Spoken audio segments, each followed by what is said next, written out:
Hello friends, myself SAURABH SHIRKE. Welcome to LOKAYAN IAS Academy. I welcome you in our series of past year question discussion of UPSC prelim of subject Indian economy. In the last lecture, we discussed the first part of external sector, the questions from 2020 to 2022. In this part, we will discuss questions from 2011 to 2019.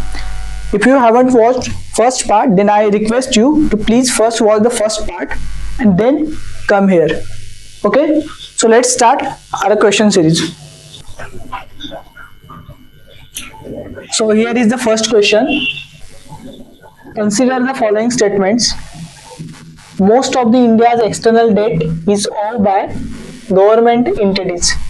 All of India's external debt is denominated in US dollars. Which among the following statements are correct? Okay. See, most of India's external debt is owed by governmental entities. This one is wrong.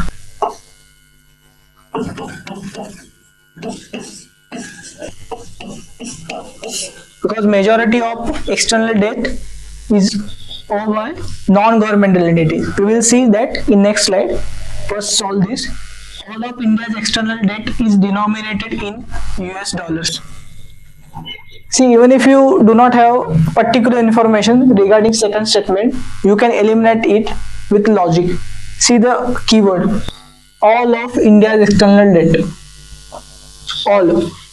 Just ask yourself, will it be possible that all external debt of a country will be denominated in a single currency? Let it be US dollar, yen, yuan, pound, sterling.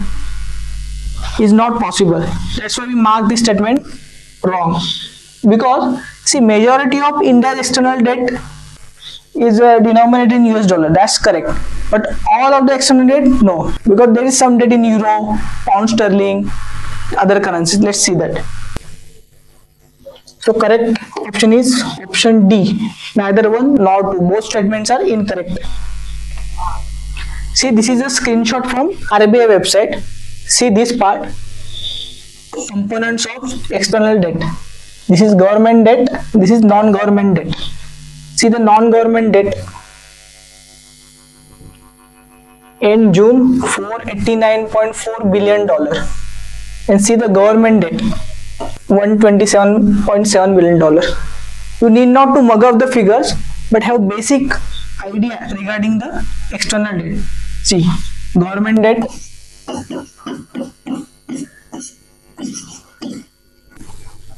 $127 billion.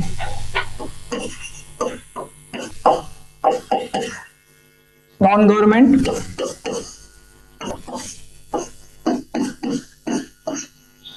$489.4 billion, approximately 500 billion.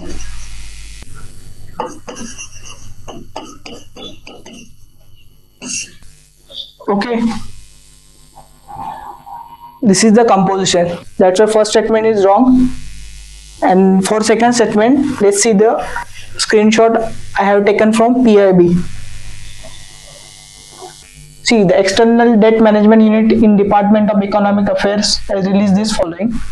India's external debt of $620 billion at March 2022. Remember this figure roughly, $600 billion, India's external debt. Okay, so here is a trend in external debt, how is fluctuating. We read that statement, but come to the second part. See, the long-term debt is $499 billion, constitute the largest chunk, 80.4%. So remember this fact. Out of India's external debt, majority is long-term debt. Okay, not short-term debt. See why I am re-emphasizing this fact, because UPSC's habit, if UPSC has asked a particular question in 1 year on a particular theme, then UPSC extends that theme in next upcoming year. That's why I am explaining a little bit detail. So the long-term debt is $499 billion, constitute 80% of chunk. And see, this is a non-government debt. Commercial borrowings, NRI deposits, short-term trade credit, multilateral loans together account for 90% of total external debt. and all these components belong to non-government. Okay, so that's why the first statement was wrong. While NRI deposits marginally contracted, etc., short-term credit, so here is a trend. Okay, see this one. At the March 2022, sovereign external debt amounted to $130 billion, etc. Additional creation of SDR, etc.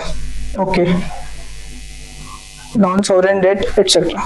See, all this information, just have a brief idea which I have explained now. Okay, you can go through quickly from this extract. Okay, so that's the first question. Let's move to next question. Okay, in the context of India, which of the following factors contribute to reducing the risk of currency crisis?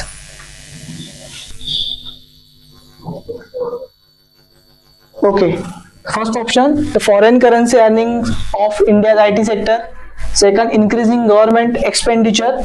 And third, remittances from Indians abroad. See, now this term currency crisis,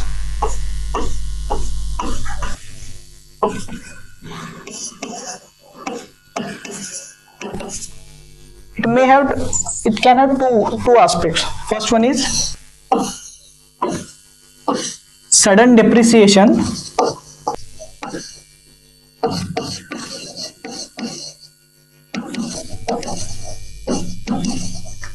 or sudden appreciation of rupee.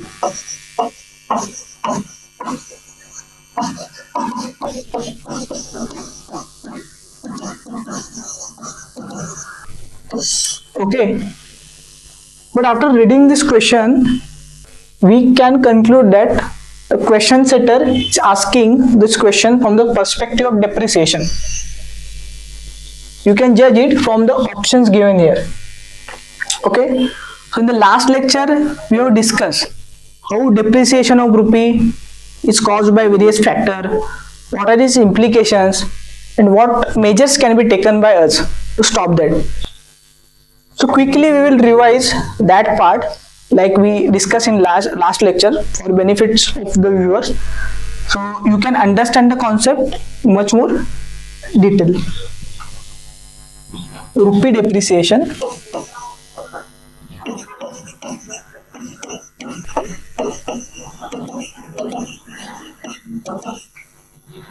Okay, what is meant by rupee depreciation? The value of rupee is reduced. So earlier $1 used to be rupees 60, say rupees 60. Now it costs us rupees 70.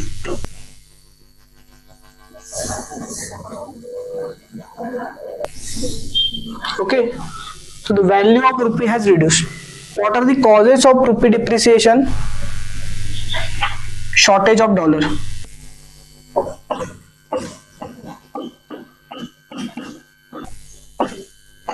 Shortage of dollars. Under which condition dollar shortage can be caused? Simple. I'm not complicating it. Just simple. Shortage of dollar when the demand will be more than the supply. Demand of dollar is more than supply.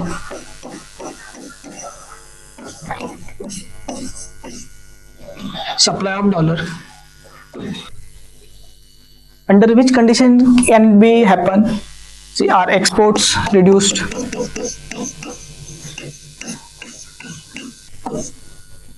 Imports increased. Foreign investment like FDI, FII reduces. Remittances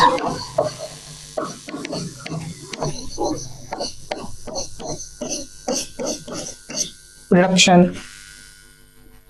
see the carefully, because while solving the question, earlier question, we will need these things. That's why I am explaining in detail here. So these are the conditions due to which supply of dollar decreases, but the condition, but the circumstances are such that the demand of dollar is huge in the market. So there is a mismatch between demand and supply. So value of dollar increases, rupee decreases. That's why rupee depreciates. And we have seen our last lecture that depreciation benefits exporters.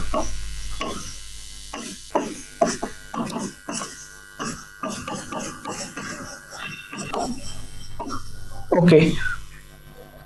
So at such situation, what RBI generally does is it sells dollar in the market, so that there are more dollars in the market, and the supply of dollar automatically get increases.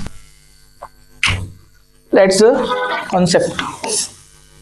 So now let's come to the question. See, there is a currency crisis. What measures can be taken? We have seen in the explanation, we have to take such measures through which the supply of dollar will increase. So the first option, the foreign currency earnings of India's IT sector. Yes, it will, because the foreign currency earning will help to increase the supply of dollar. Correct statement. Increasing the government expenditure. This is a very vague statement. Increasing government expenditure. We will conduct this expenditure in rupee. Government expenditure.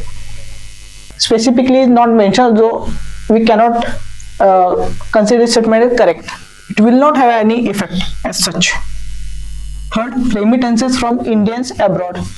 See in the previous slide, see here, we have discussed when remittances reduces, that means the dollar incoming is reduced. That's why there is a shortage of dollar. And remittances will increase.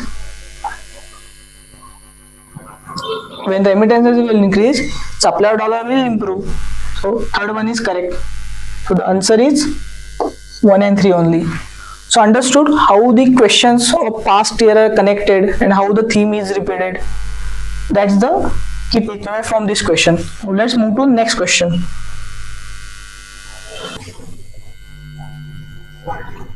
Okay, see this one from 2019.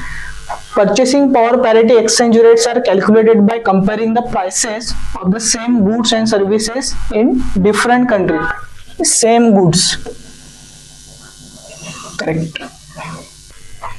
Let me change the color.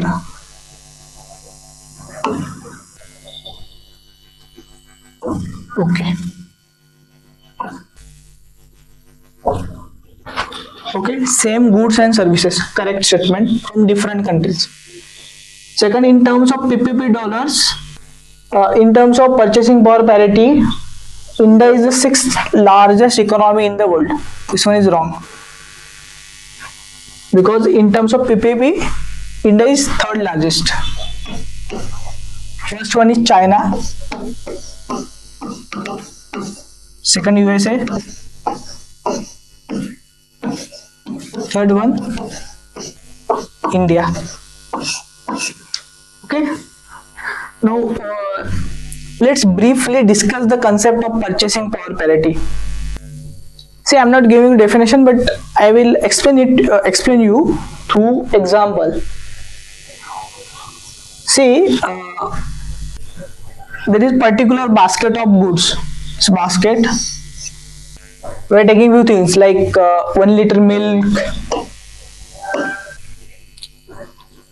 vegetables, kerosene, etc. Then how much cost does it cost in India? Particular rupees. Say 100 rupees. 160 rupees. Okay. Same thing, same basket of thing. It costs in India rupees 160. So as per current exchange rate, rupees 160 equivalent to $2. Considering the exchange rate as $1 is equal to 80 rupees. Now the question is, can you purchase the same amount of good with $2 in United States? If answer is yes, then they are perfectly on parity, both currencies. But answer is not yes, there is difference.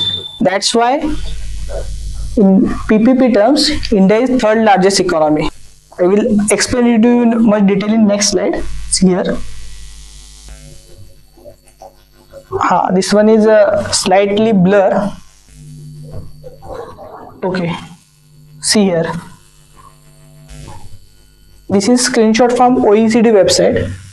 See, they have considered one basket of things. To purchase those things in India, you will require 23 lakh. But same things you need, for same thing you need 79 lakhs in United States. Okay, so convert 23 lakhs into dollar amount and convert this 79 lakh into dollar amount. So that's the difference. That's the concept of purchasing power parity. For more clarity, you can go through 12th NCERT to understand in a better way. Regarding second statement, see the next slide.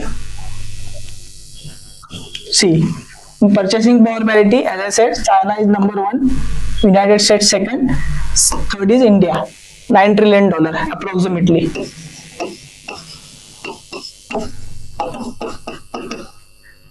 And in nominal GDP terms, 3 trillion.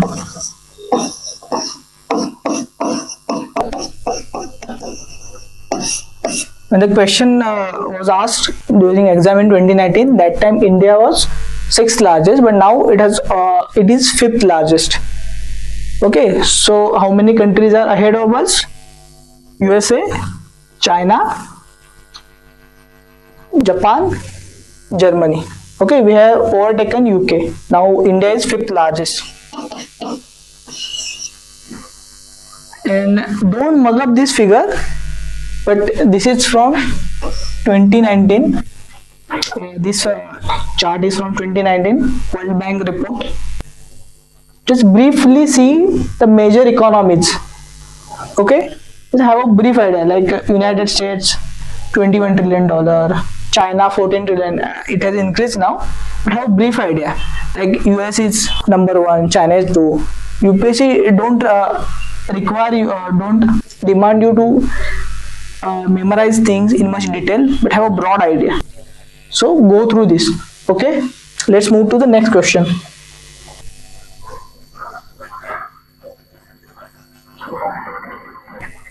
Okay, this one is a simple question. Which of the following has occurred in India after its liberalization of economic policy 1991, after LPG reforms?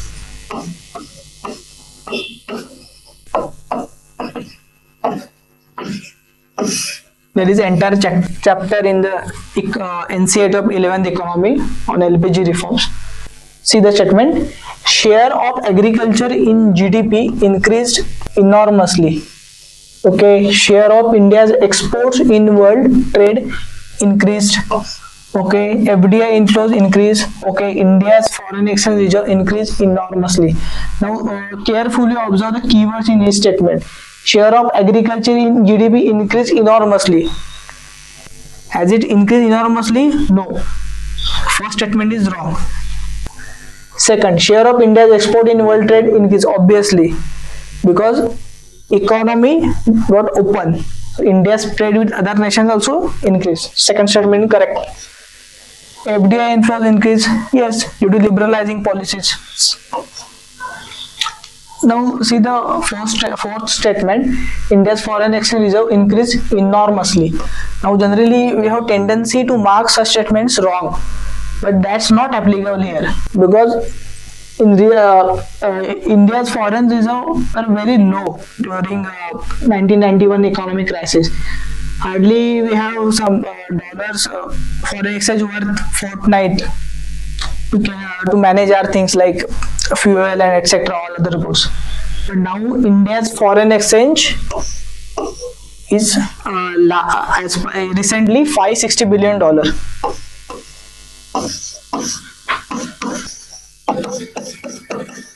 Also, when question was asked in the exam in 2017, we have pretty much a good forex reserve.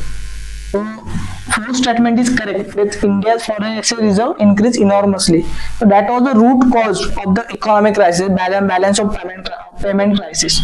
So answer is eliminate 1, 2, 3, 4. Option B is correct. Okay. This one is simple. Which of the following best describes term import cover?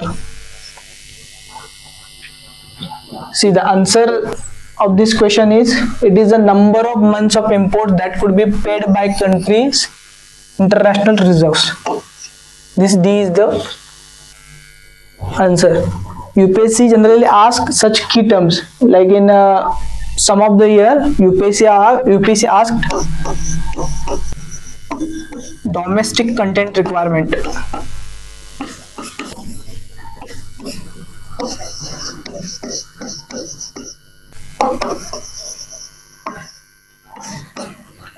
This term is associated with such question UPSC asks. Last lecture also we discussed few terms like rapid financing facility etc. related to IMF.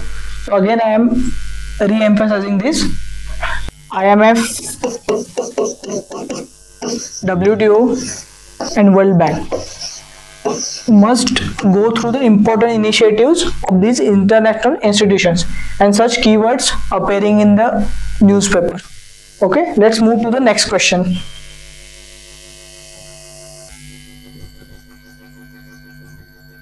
Okay, the problem of international liquidity is related to the non-availability of goods and services, gold and silver, dollars and other hard currencies, exportable surplus. See, such thing you will not read directly in any material etc. but merely from option, see which one is most logical, and if you think in such a way, obviously dollars and other hard currencies will be the correct option, and that is the correct answer of this question. Because non-availability of goods and services, how can it cause international liquidity problem? Ask such questions to yourself and you will reach to the answer. So the correct answer is option number C. Okay, let's move to the next question. Convertibility of rupee implies being able to convert rupee notes into gold long, allowing the value of rupee to be fixed by the market forces. This is not what exactly meaning of convertibility. Let's move to last option first. Developing an international market for currencies in India. Wrong. Freely permitting the conversion of rupee to other currencies and vice versa. This is the correct answer. Option C. Last time also we discussed one important fact regarding convertibility. In two way. See the two types. Convertibility.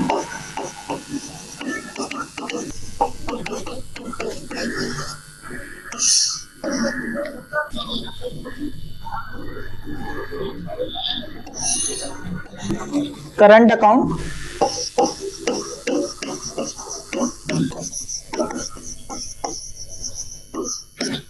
and capital account.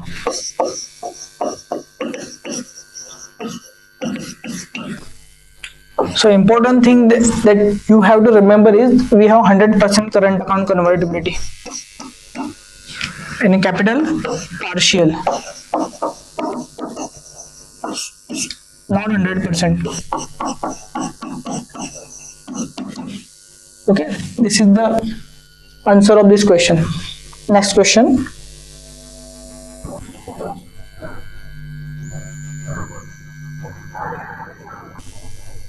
Okay, with reference to balance of payment, which of the following constitutes current account? Balance of trade, foreign assets, balance of invisibles, and special drawing rights, SDRs. Okay, so before discussing the question, let's briefly discuss balance of payment, because UPSC asked questions on balance of payment repeatedly. Okay, so let's see this, discuss this.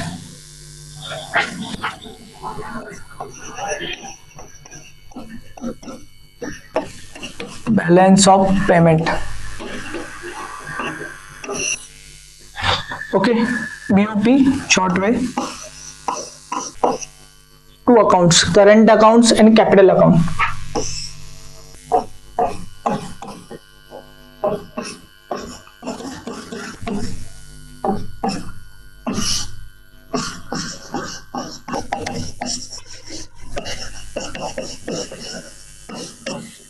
Current account and capital account. Let's see the subcomponents of current account. Balance of trade,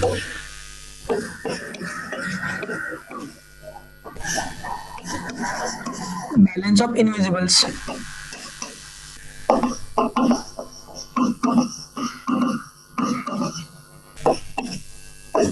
balance of trade means simply net difference between export and import.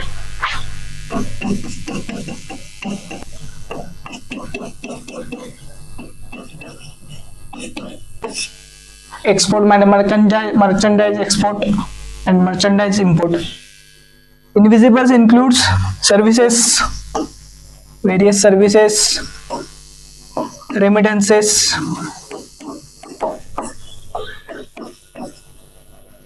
etc. Okay, so this is current account. Now capital account. What are the chief components of capital account? These are investments, FDI, FI, foreign direct investment, foreign institutional investments, loans from various multinational banks,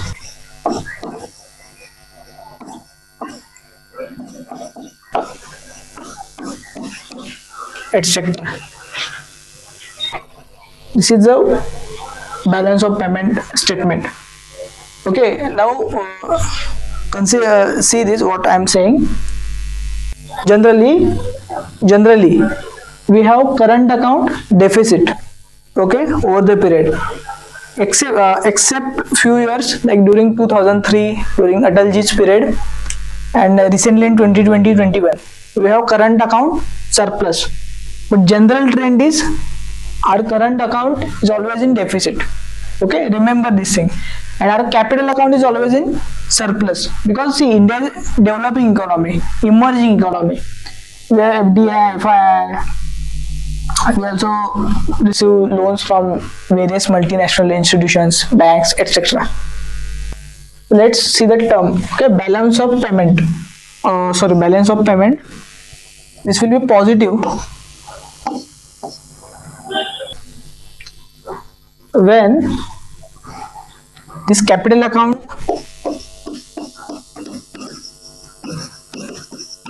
surplus will be greater than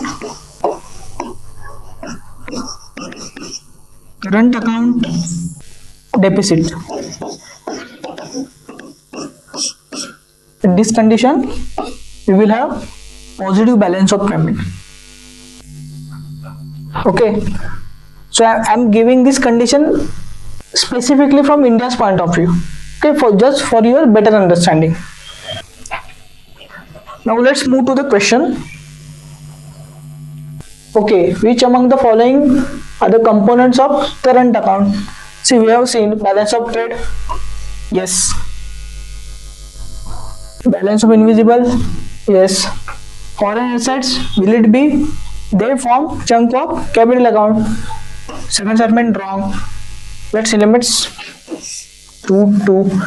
You don't have to consider 4 special drawing rights. We will discuss about the SDR in the upcoming questions.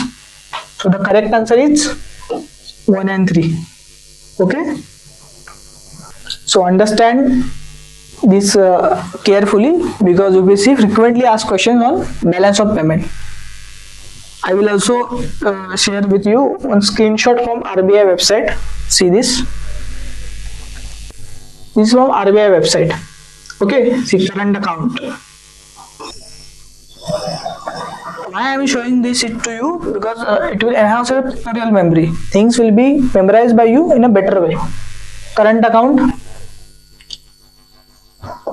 capital account.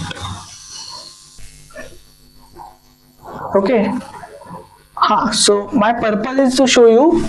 See, this is a current account in June 2022. It's in deficit. Okay. Capital account, surplus. Okay. Just observe this chart and see the various components. In the macroeconomics NCERT of 12th standard, also after the balance of payment topic, there is similar chart. Again, go through that chart also. Okay, this chart just for your better understanding, nothing else. Okay, next question. Okay, this one is simple question. The balance of payments of a country is systematic record of all import-export transaction of a country during a given period of time, normally a year. Okay, goods exported from a country during a year. Is it a perfect description of balance of payment? No, wrong. Economic transaction between the government of one country to another. Government of one country to another. This restricts the scope. Wrong.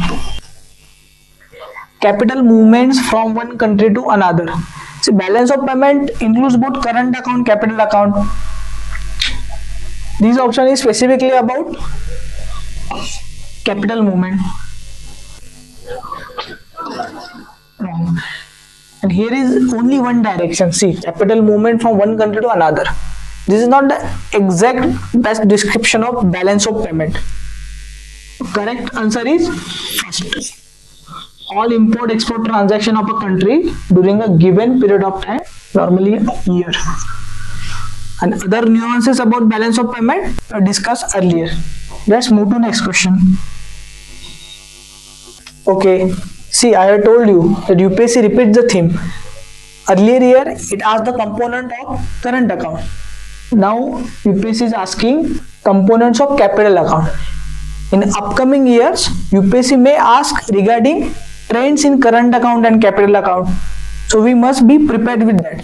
And also remember, we need not to mug up all figures and charts. We must have basic idea. Like earlier I discussed that generally India has current account deficit, except barring few years. So whenever economic survey will be published, you have to just see areas of deficit, areas of surplus. Okay, so see this question. Which of the following constitute capital account? Just see the chart. We have a chart explanation. Capital account, current account, FDI, FII. Pause the video and see the chart. Now I am coming to question. You have to solve it. Tell to me. Okay, now pause the video and solve the question. Okay, let's solve this. Which of the following constitutes capital account? Foreign loans, foreign direct investment, private remittances, portfolio investment. Even if you are reading, understanding the concept of balance of payment for the first time, it may not be possible to remember you all the things, but you can solve this question by elimination. See, we have learned that private remittances and etc. part of current account. So eliminate this statement. 3 gone. Eliminate 3. Option B is correct answer. That is, what are the components? Foreign loans, FDI, and portfolio investment. Understood? Let's move to next question. Okay, this is important. Which one of the following group of items included in India's Forex? Okay. Before solving this question, I will show you one screenshot from RBI website. This is screenshot from RBI website regarding situation of Forex. January 13, 2023. This is a very recent one. Okay, see the components. Foreign currency assets, gold, SDR, reserve position in the IMF. Now let me tell you one interesting fact. See what is written here, the gold is part of Forex. Does it mean that the household jewelry and all the things are also included in it? The answer is no. Wrong. Answer is no. The usual jewelry item that we possess at home isn't included in Forex. This gold is monetary gold in custody of RBI.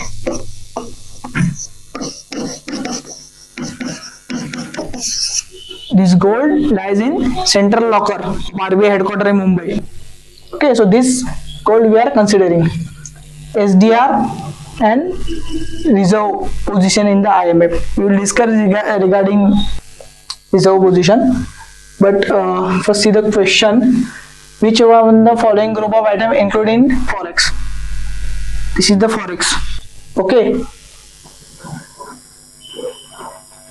Foreign currency assets, okay. SDRs, okay. Loans. Loans from foreign countries doesn't constitute, is not a component of Forex. Second, foreign currency assets. See, gold holdings of RBI, like I explained, they are monetary gold, not our household jewelry etc. Correct? And SDR. Okay. Foreign currency assets, loans from World Bank. Wrong. Loans from World Bank. Last option. Foreign currency assets, gold holdings of RBI, loans from the World Bank. Same. You have to just, even if you do not remember the components of Forex, then also with elimination technique, you can solve this question. Like, just think, how can a loan be a part of Forex? If such is the case, then any country would have taken enormous amount of loan and have increased its Forex. So this is wrong. So correct answer is B. Foreign currency assets, gold holdings of RBI and SDRs. Okay, let's move to next question.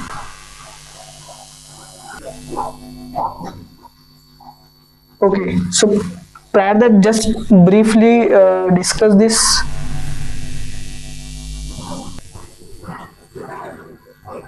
SDR. Okay, see, here are terms mentioned, SDR and this reserve position. Earlier we seen it Forex here.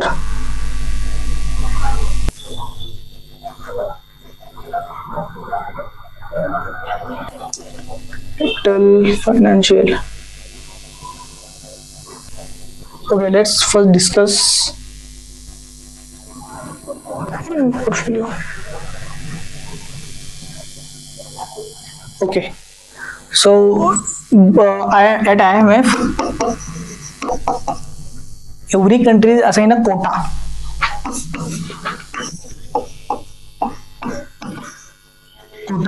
This quota depends on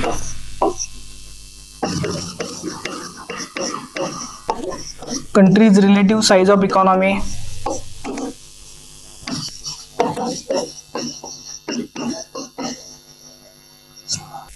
openness,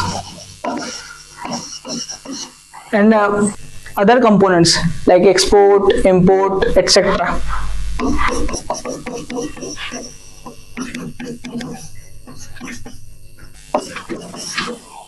Okay, so India has a particular quota.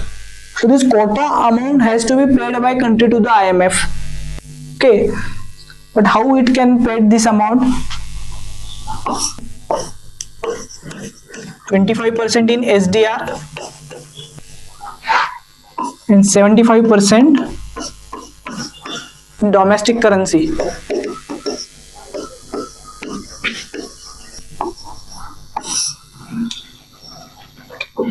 This 25% amount that India is paying SDR.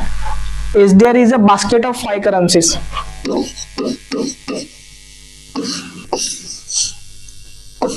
US dollar,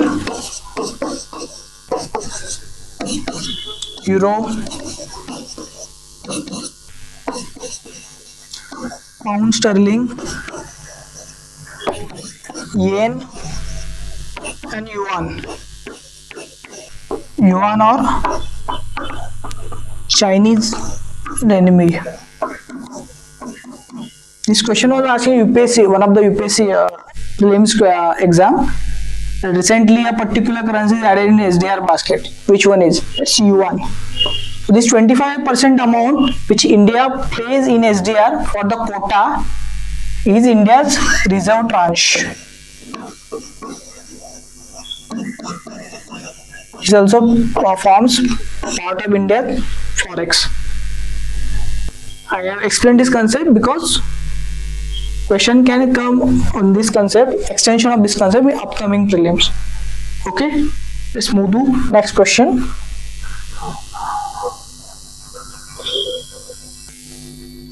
Okay, the price of any currency in international market is decided by World Bank, demand for goods and services provided by the country concerned, stability of the government of the concerned country, economic potential of the country in question.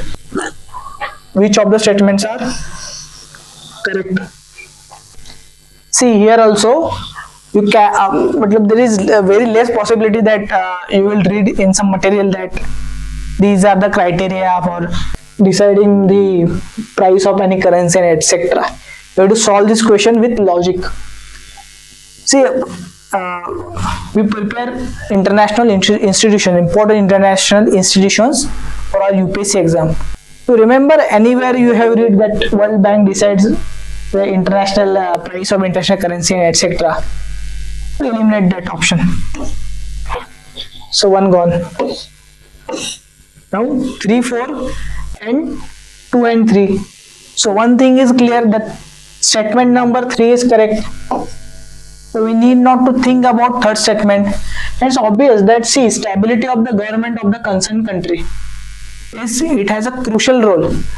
See, just few months ago Pakistani rupee was something around 170 to 180 Pakistani rupee, equivalent to $1. Now it has reached to 244 or something, because the stability is decreasing. So okay, so third statement is correct. Now we have to choose statement between second and fourth. Okay, so we have to choose the most appropriate option. Demand for goods and services provided by the country concerned. Okay, economic potential of the country in the question. Economic potential is little bit hypothetical, so we will eliminate this option, because there can be huge potential for something to do, but there is if it can't happen, then there is no there is problem. Fourth option is wrong, economic potential, but second is more logical, demand for goods and services of countries. Like there is some critical component, defense component that US has invented. Demand for that instrument goes up, then obviously US currency will be benefited. Okay, so correct answer is 2 and 3. Okay, you have to solve this question logically. Next question. Okay, in terms of economy, a visit by foreign nationals to witness 19th Commonwealth Games in India amounted to, see, export, import, production, consumption. First thing you have to do is straight away eliminate these two options, production and consumption. Now remains two options, export and import. Now see the things like this. I am explaining. Foreign visitor is coming in India.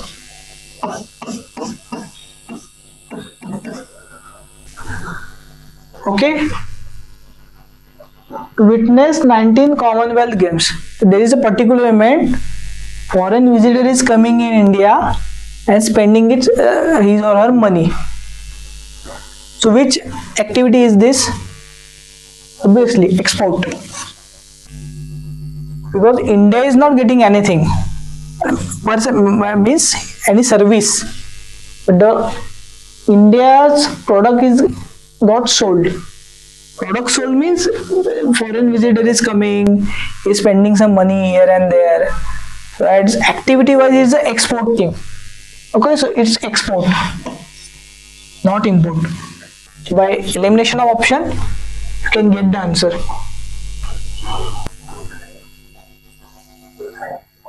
Now this is the last question of our discussion. Consider the following actions which the government can take. Okay, that can help in reducing the current account deficit. See, third time repetition. From concept of balance of payment. Prior to reading the option, just briefly and quickly see the current account. We have seen it earlier also. Next slide. Current account.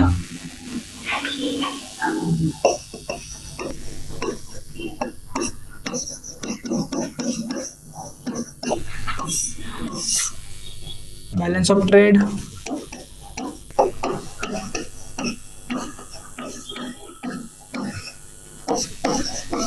Balance of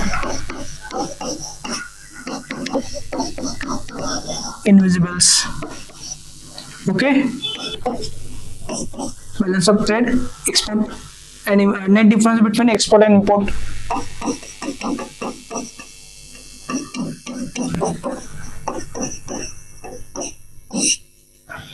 Balance of invisibles include services, remittances, etc. Got brief idea? Let's come to question. Okay, so what we have to do? Reduce the current account deficit. So which actions can be taken? Devaluing the domestic currency, reduction in export subsidy, adopting suitable policy which attract greater FDI and more funds from FIIs. Okay, so it may happen that you will read the third statement, FDI and FII, and eliminate it because it's parts of capital account. See, if you eliminate the third, then remains only 1 and 2. But can 1 and 2 be answer? See the second option, reduction in the export subsidy. So if you reduce export subsidy, if you reduce, then your overall exports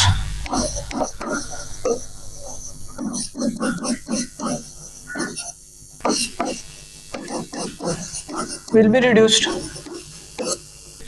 So current account deficit will increase. So eliminate second. So remains 3 only and 1 and 3. Devaluing the domestic currency. See, I have seen. Then domestic currency, there is depreciation in domestic currency. It is beneficial for exporters. So export will increase. So it will help. First option correct. The first option is correct. See.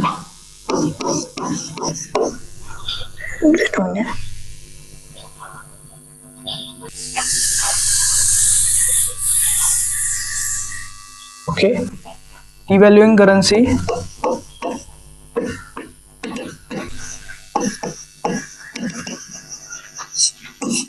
exports improved. Improvement in balance of trade. This will improve balance of payment. Sorry, current account deficit. Reduce CAD, current account deficit. First option is correct. Now understand the third statement. Adopting suitable policies which attract greater FDI and FIIs.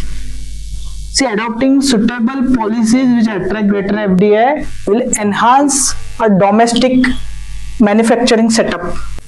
So what is FDI? Transfer of technology, managerial skills, etc. So indirectly boosting our manufacturing base, capital availability will help in our boosting our domestic industry. Automatically it will help to increase our exports and reduce current account deficit. That's the explanation of third statement. So third is also correct. So answer is 1 and 3. Okay, so that's what all about today's session regarding second part of external sector. See, almost we have discussed 29 questions from external sector, and you have see how the themes repeats itself year by year. Depreciation of rupee, balance of payment, currency crisis, forex, etc. So we have to go through this session carefully and learn the concepts and try to solve the questions again. So in the next video we will go through another different topics. Okay, so that's all about this series. Thank you very much for watching the video. See you in the next video. Thank you.